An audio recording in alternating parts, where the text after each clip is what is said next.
Good morning students. मैं कमलेश खुराना एमएटीटी की live class के साथ। जैसा कि पिछली क्लास में हमने पढ़ा कि मनोविज्ञान का अर्थ क्या होता है और उसके विकास के चरण क्या हैं।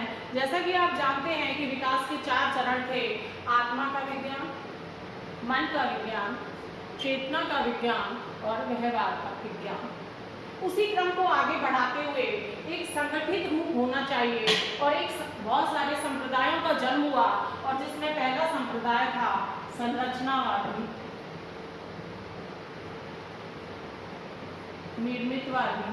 इसका दूसरा नाम है निर्मितवाद संप्रदाय।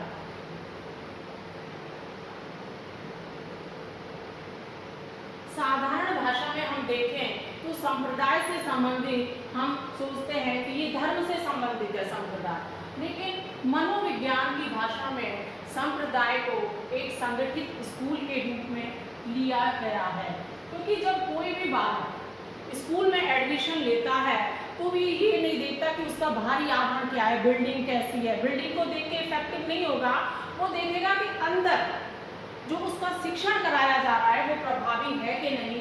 इसके लिए विभिन्न संप्रदायों की स्थापना की गई और इस जो संप्रदाय थे इसके समर्थक थे विलियम वुंड। जैसा कि मैंने आपको पिछली क्लास में भी बताया था, विलियम वुंड ने एक प्रयोगशाला की स्थापना की थी और वो थी लिपजिंग नगर में, जो जर्मनी के अंदर है।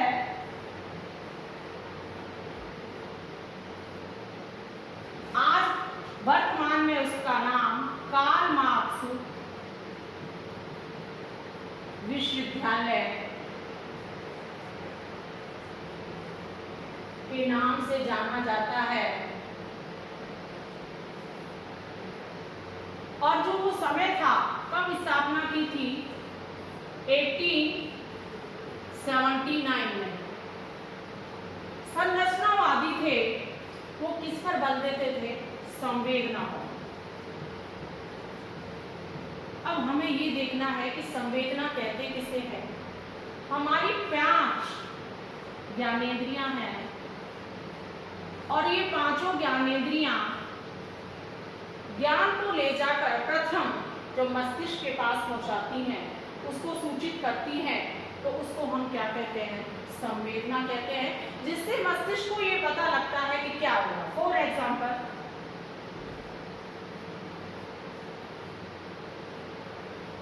जैसे आप सो रहे हो और आपके ऊपर कोई चीज गिर रही है, तो हमें आभास कैसे होगा? त्वचा के द्वारा कोई चीज टच करेगी हमें, तो ये ज्ञानेंद्रियां ही हैं 5 जो संवेदना के द्वारा मस्तिष्क तक पहुंचती हैं कि अब क्या क्रिया हो रही है। और ये किसने दिया? संरचनावादियों ने। संरचनावादियों ने ये भी कहा कि एक संगठन के बल पर ही किसी कार्य को किया जा सकता है। और 1880 में ये संरचनावादी थे जिन्होंने मनोविज्ञान को एक स्वतंत्र विषय का रूप दिया।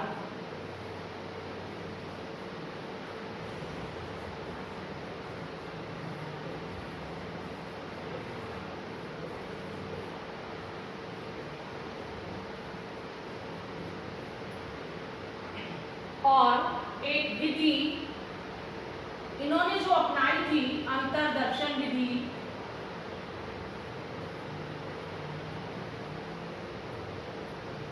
अंतर्दर्शन विधि कहते कैसे हैं? इंटोस्प्रेयर यानी स्वयं को देखना।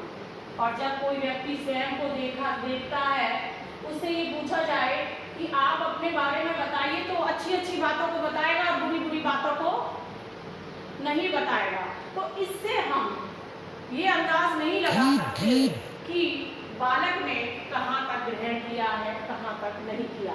अब आप इसका स्क्रीनशॉट ले लीजिए जिससे मैं आगे बढ़ूं।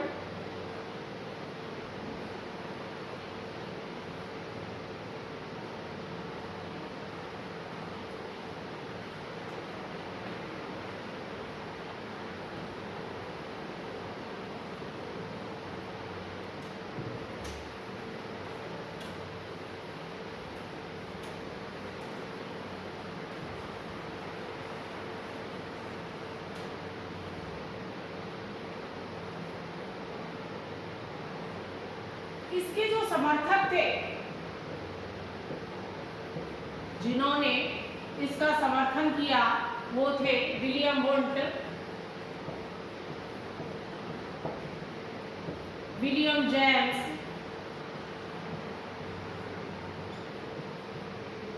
टिचनर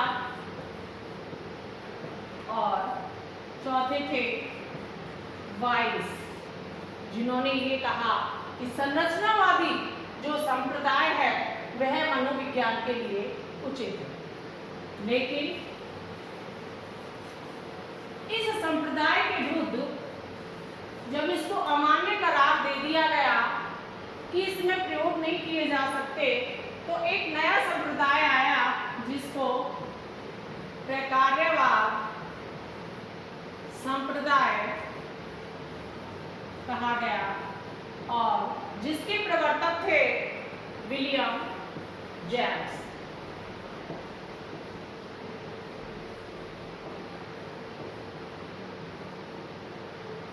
आपने पढ़ा था चेतना का विज्ञान, और चेतना के विज्ञान में विलियम वुंट और विलियम जेम्स दोनों ही थे। लेकिन इन दोनों में डिफरेंस क्या था? ये था कि विलियम जेम्स ने संवेदना पर बल दिया और इन्होंने चेतना के कार्यों पर बल दिया।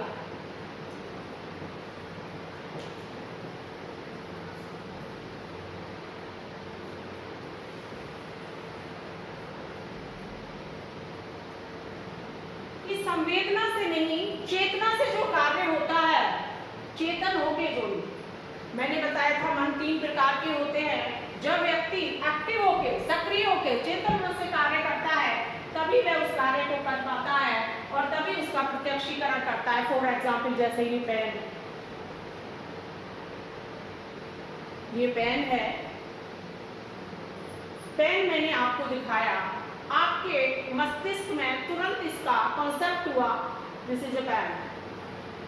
फिर इसकी व्याख्या दी गई, ये पेन किस काम आता है? ये लिखने के काम आता है। तो उसने कहा कि चेतना के कार्यों पर जोर देना चाहिए, चेतना पर जोर नहीं देना चाहिए। इसके जो समर्थक थे थॉर्नडाइक,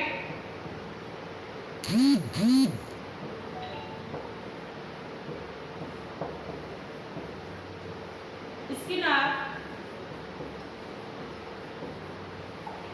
मैकलिन कैटल,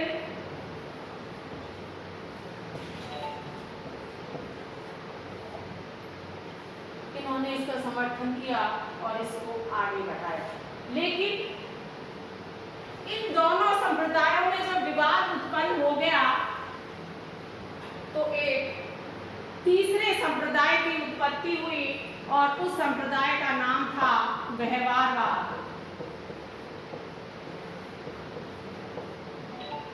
और इसके प्रवर्तक थे जेबी वॉटसन।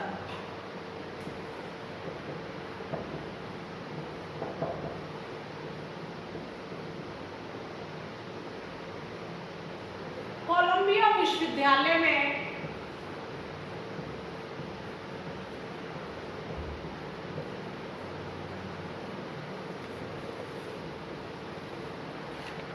जेबी वॉटसन ने सन 1913 में इसकी नींव रखी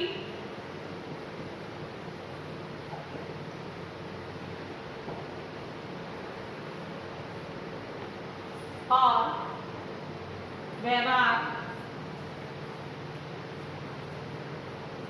का जन्मदाता माना जाता है।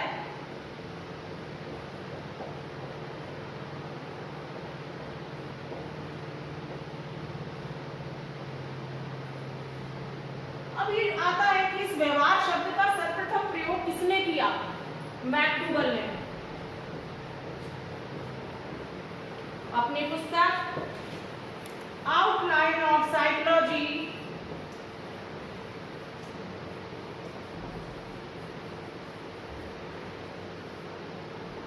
में सर्वप्रथम व्यवहार शब्द का प्रयोग किया।